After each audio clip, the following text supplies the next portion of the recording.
Okay, so today's video, we are going to start with the basic core, the basic core of note taking, and we're going to talk about fonts, because what are notes without fonts? And fonts are basically just the style of writing that you use. Now, there are a couple of basic things when we talk about fonts. So first, we're going to talk about when you use print. So if you're printing, there are basically two types of fonts you're going to be switching between. Now, you can spice them up with different styles, and we can go into that later, but we're going to stick to the basics for now. And the basics is that you're going to either use a serif or sans serif font. And clearly, you will make mistakes.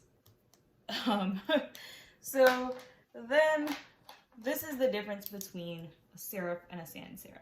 So a serif has the little feet. That is what we actually call a serif.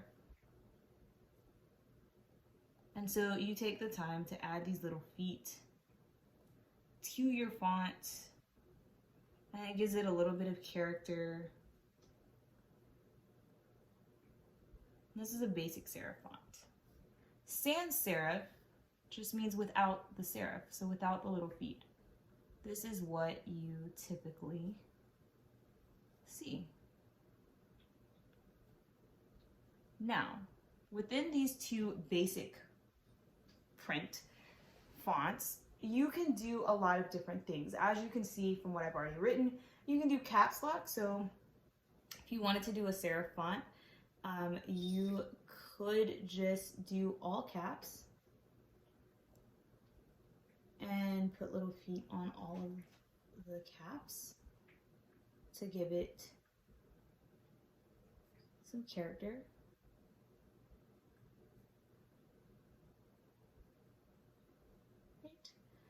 You can extend it, so you can make it long and skinny or tall and skinny. So you can do something like this, where you use more boxes, but you keep it kind of exaggerated.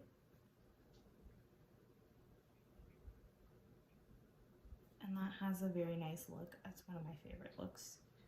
I don't use it that often, mainly because serif fonts annoy me, having to go back and put the little feet in. But you could do something like this, which is nice and clean. Right? Or, you can make it more exaggerated. You can make it more elongated, like so. Or I guess wide is what I'm saying.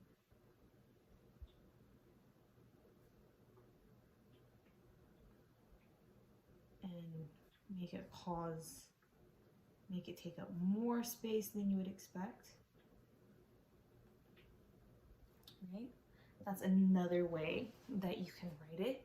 So those are just, you can just play around with different things to make it look slightly different, and it's basically the same style. And you can do the same thing with the sans serif font, right? So you can do it in all caps, which I did above, but I'll write it again with the word example. So you could just write it in all caps. Again, you can do elongated styles. You could easily just kind of do something that's a little bit more elongated.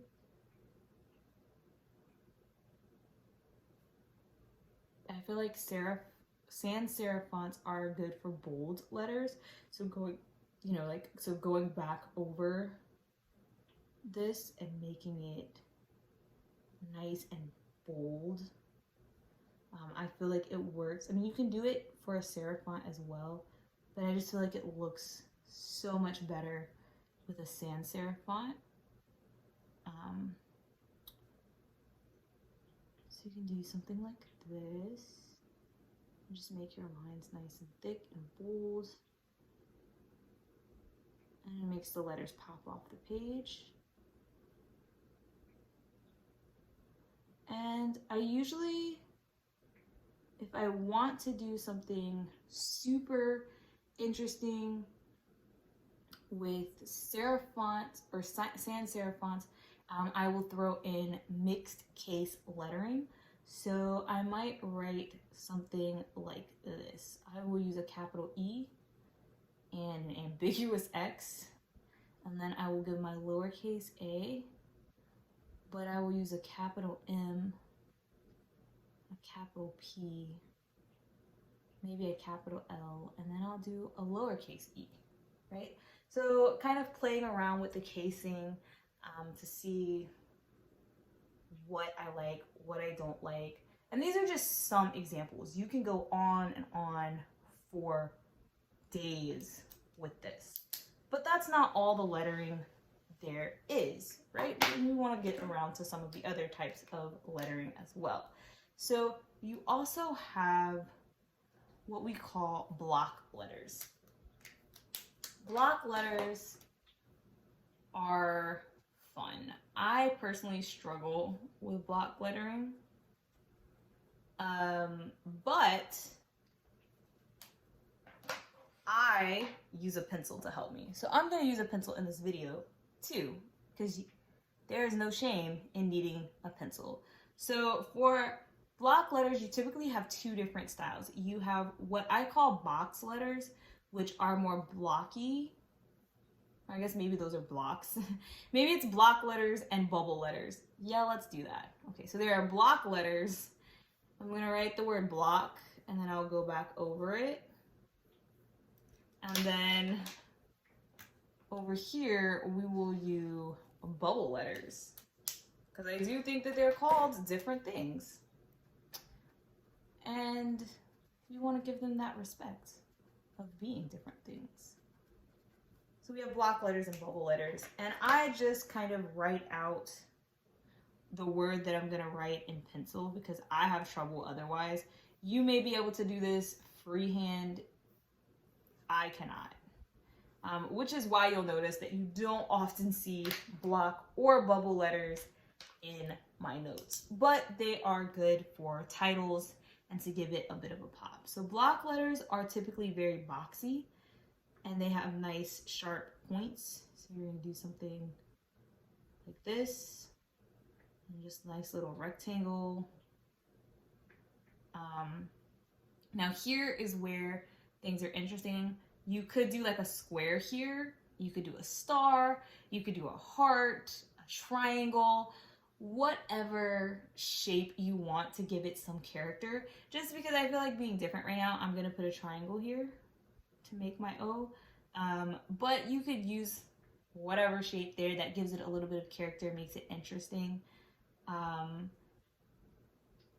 And of course, you don't have to change it. You can make it completely standard if you wanted to. But this is what your basic block letters look like. I'm gonna write it one more time because I want to show you something else that is common with block letters. This time I'm going to do caps. I'm going to do the same thing over here because I'm going to show the exact same trick for bubble letters. Now, of course, because block letters are big, actually, let's write it 3 times. Ooh, lots of things. I'm going to show a couple of variations on the standard block and bubble letters. So when you do caps, it's basically the same thing. It's just that you have capital letters instead of lowercase letters. And this time, instead of being fancy, I'm going to leave the O alone, make it a regular O. And I think maybe for each one of these, I'm going to do something different in the O just to show you how those different looks can kind of change the character of your letters. So when you do these things, obviously you can leave them completely blank and just have white letters. You can also do patterns. So you can do one pattern across the entire word, or you can do multiple patterns. I'm going to do multiple patterns just to show you the different types of patterns you can do to fill it in. So you could just use your ink pen and color it all the way in. And I'm not being too particular. You know, depending on your time, you might want to be super precise about your coloring in, you may not. You could do lines. That's always nice and simple. Or you could do lines this way, which is also pretty simple. You can do checkerboard, which is just a combination of lines. And then of course you can color it in if you want or leave it blank. It really just depends on your preference and your style. You can do polka dots, stars, hearts, squares, swirls, basically anything you can think of, you can fill in your block letters. And of course I used my basic pen to do this, but you can use a highlighting pen to do that. Now, speaking of highlighting, you can also do shadows. Now, shadows you can do on these texts as well, but they really pop on block and bubble letters.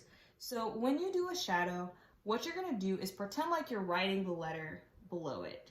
And you just kind of imagine where, okay, if I was to make a line, it would come here. Oops. And then you would come out and it would come here. And then you would come down here like so. And same thing here with the L, you would be drawing here, and then you would come out and make your L here. And you kind of just go with kind of where you think the color would go, and you just kind of put it in the background. It's very subtle, very muted, but it gives it a little bit of a pop. So those are a couple of things you can do there. Now you can do the exact same things for bubble letters. Now bubble letters are only different from block letters because they're round. So you just kind of round out the edges of your letters. I'm going to use circles to keep that round theme. And sometimes, you know, you might want your bubble letters to connect. You may not. I'm not connecting these because I didn't really think about that before I started writing. But you may make them closer together so that you can connect them. And have something that looks like that. And of course, with the larger letters, it's going to be the same. And here, you may make them a little closer. You can also spread them out more. It's really just your prerogative, how you want the letters to look, what kind of look and character you're going for. Now, bubble letters, anything that you can do to a block letter, you can basically do to a bubble letter. But I'm going to show you a couple of different things. For instance, you can add like little, I'll call them patches, highlights that make it look like they're 3D or actually bubbles. That's one of my preferred things if I do bubble letters.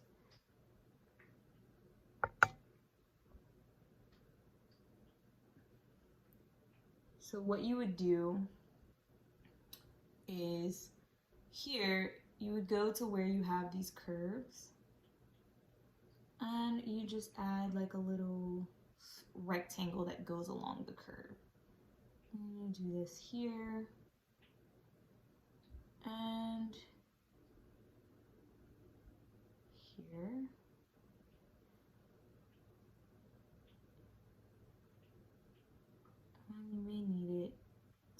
here. Right? And it gives it this kind of look like it's really a bubble. And of course you could color in the letters.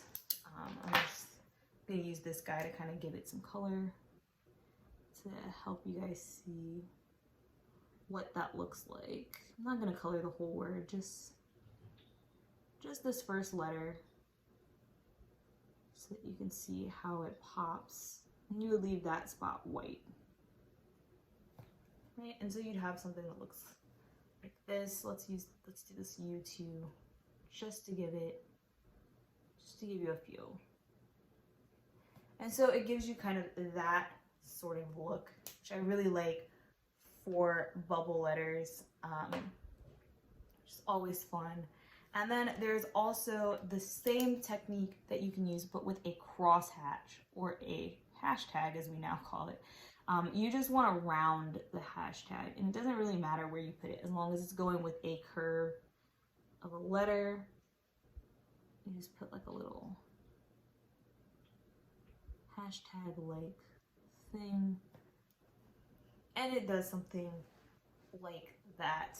And again, if you want to, you can color it in, and this time you can color in the whole thing, though you probably want to wait for it to dry first. Probably wasn't the best idea for me to go straight over that with this Tombow. Probably blurred a little, but yeah. So you get something that looks like that. Now, the moment some of you may have been waiting for, another style of writing, another basic, is script, right? So on this side, we're gonna do script. And I definitely meant to write this with the big thing so that it kind of stands out a little bit more. So script, and over here we're gonna do calligraphy, which is just fancy script. Now, with script, you can go old school and get like nice and technical and slanted, what your first grade teacher taught you if you learned script in first grade. But basically, you know, you would do something like this, and it would be very formal and plain. Now, you can also get a little bit more straight. I sometimes write my script perfectly straight up and down. I used to get in trouble for this when I was in school, actually. And so you can do it like this. That gives a slightly different feel to it. You also can do loops or not loops. So I want to use the word calligraphy, even though we're talking about script, mainly because the lettering is helpful for this. But sometimes you make things very loopy. So you have a loop here, you loop here, and you want to loop here and here and here. And as you see, all of these letters have loops on them. But you can also get rid of the loops and make those things very much more straight up and down, which will give you more of like a computer style font. Some of them you might want to leave in, but you will do something like this instead.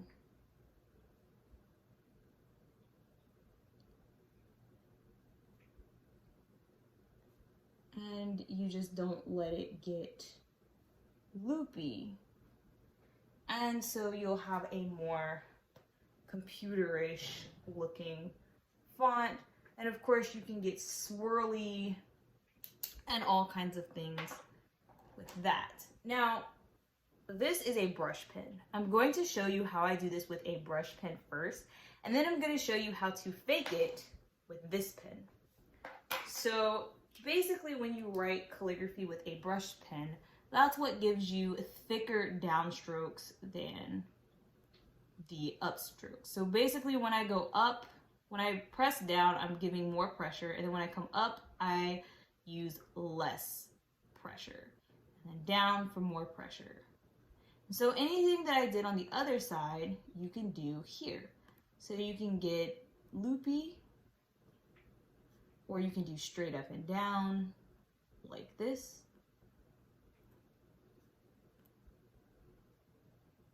And you can make swirls, and it gives it a nice effect. And of course, you will also see me bounce the letters where they're not perfectly in order, where I do something like this. So I would write the C and the A on the line, and then I would let the L come down, and then let the I sit back, and then I might let the R come down lower than normal too. And it's really just kind of playing with it and deciding what letters I want and how much is too much bounce, I guess. But it kind of gives that a fun feel as well. So you can play with things that way. But you may not want to go out and buy one of these pens, or you may not be able to find one. You don't feel like carrying that many pens around. So you can also do this style with a regular pen. And so what we're going to do here, I'm going to do a shorter word so that it doesn't take so long. So here I'm going to write the word script, and I'm going to write it in basic script. So we have the word script. Now we can transform this into calligraphy by making all of the downstrokes thicker. So just go through and go back over. Every time I would have gone down with the pen, and I make it a little thicker than what I have.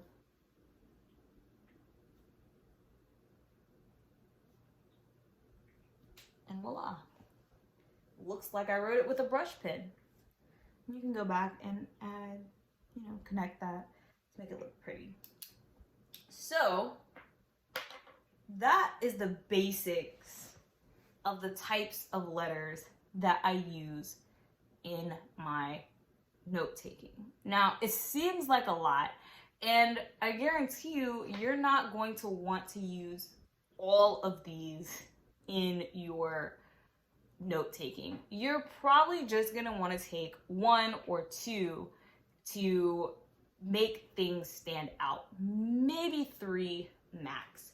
So what I typically use is maybe something that's very big and bold, like a bubble letter or a block letter that I'm gonna use for my title, and I'm probably only gonna use this once. And then I may use, for instance, serif fonts to do my headings or major things that I want to draw the eye to. And then I may use a sans serif font for things that are not quite as important, or like side notes and things like that. So just to draw the eye in. And then maybe if I do like a quote or something, then I might use my calligraphy for the quote. And so these are basic things dealing with the fonts. So now the next thing we need to talk about are the headings. So the next video I do, we will talk about headings and how to put these fonts together to create those headings and why those headings are important for structuring your notes. But before we did the headings, I wanted to give this basic list of fonts. So here we have it.